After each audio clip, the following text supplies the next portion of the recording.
Hello again, Mark McDonald, First United Methodist Church of Batesville, Experiencing God, Week 8. I told you yesterday that the third and fourth day, today is the fourth day, the third and fourth day are a part one and a part two, and it's about how obedience is costly.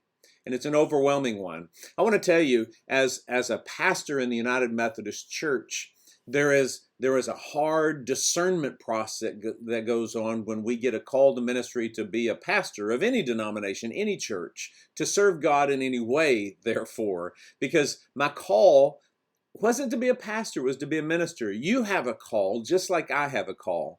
Mine worked out specifically as a pastor, but my call did not say be a pastor. Now, some may have that. Mine was broader, but I do believe that every Christian, every person who's a believer has a call. Clergy in particular struggle with something. Maybe you haven't thought about it. We don't get weekends off. A weekend off is a vacation. And throughout my ministry, one of the things I've noticed in my life is that my family and I struggle with this because most people work Monday through Friday. Now we have people that work all different days now. We're a 24/7 society.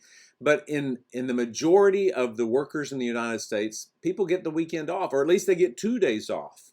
I rarely got 2 days off. Being a clergy person as a pastor of a church means that you're on call all the time, and weekends are the big work time. And there was a joke when I was growing up, and as I've been a pastor, it's like you only work on Sundays. We work every day and we don't get weekends off. So a lot of clergy, when they come into pastoral ministry, that's one of the struggles that not only they have, but their family has. The family wants to do something over the weekend, but there's church business to take care of. So I want you to understand that struggle that's in there, because that reflects the same cost that we're talking about today. Today it talks specifically about the cost to our family. And to know that as we move this, there is a balance that we start to find in this. If we're being obedient to God, we have to involve our family in this conversation, in our prayers.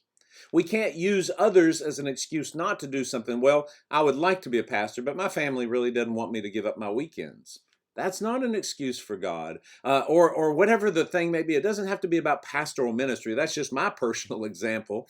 But you have those as well. We shouldn't use others as an excuse, but the way we get through that is to include others in the process as we discern. Talk with your family, your parents, your siblings, your children, your spouse, most definitely. Talk with your church family. Talk with your small group again. Talk with others. Involve them in that.